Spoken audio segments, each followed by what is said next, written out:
events that occur on a yearly basis in case, if somebody was to plan a weekend or something like that to go out to Bernheim, but they want to see what's happening there? What all goes on? Well, August, and we just had it this last weekend, is one of my favorite events. It's called Connect. And we had 6,000 of our best friends out there for a 4-hour event, 2 hours before sunset and 2 hours after sunset. Wow. And I describe it as a collision between art, science, and nature. Nice. And so there's wonderful music, there's kids-friendly play areas, including a mud pit, which is often enjoyed by kids and adults. Okay. And there's burning sculptures on the lake. There's beautiful, activity with drum circles and all kinds of things. So, our events are always to be held. They're just always something fun to discover. Cool.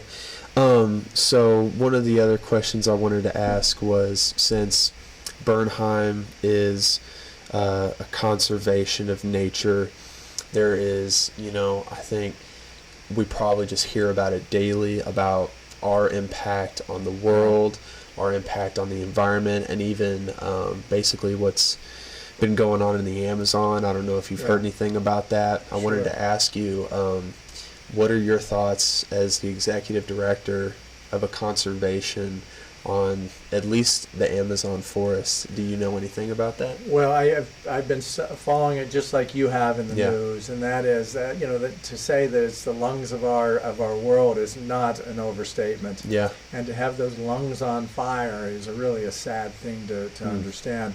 But I will tell you what my takeaway from all of these reports from the United Nations, from scientists around the world, from many scientific bodies, is that we need to understand that climate change is happening now, and we have to take some dramatic steps. In my opinion, that's opportunities to create a new way of living, to create a softer way to interact with the earth, and still move the human condition upward. Because we do have to provide better food and better water and better housing for people around the world.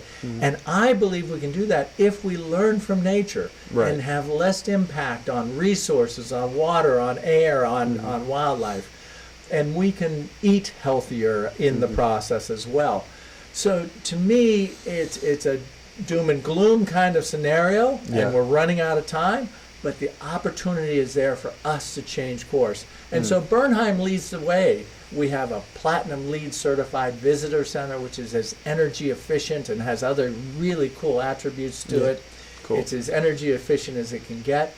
We have a living building challenge edible garden where we're growing produce to show people how to do that, and we're serving that at our cafe. So it's as local, organic, and delicious as anybody could ever ask for. Nice. And we're teaching kids how to grow vegetables and do other kinds of science in that garden as well. But we're also restoring streams. Many small streams in Kentucky have been moved by farmers to one side or the other of a valley. We've restored one stream already to meander down this valley, which cleans the water, provides habitat, etc., etc. And we're about to do a second stream. So we're very excited about that. We run living roofs, green roofs in downtown Louisville because the heat bouncing off of roofs or being absorbed by roofs is really counterproductive to the health of the human people who live there, and it's heating that city. And so what we're doing by growing roofs, literally growing plants on roofs, we use that light and heat energy to positive, and we're creating habitat for birds and butterflies on the roofs instead of heating up the city. So Bernheim takes active roles in all of this with planning and looking for ways to create jobs and create opportunities and create beauty while addressing climate change. Cool. So we're dealing with this pipeline kind of going right through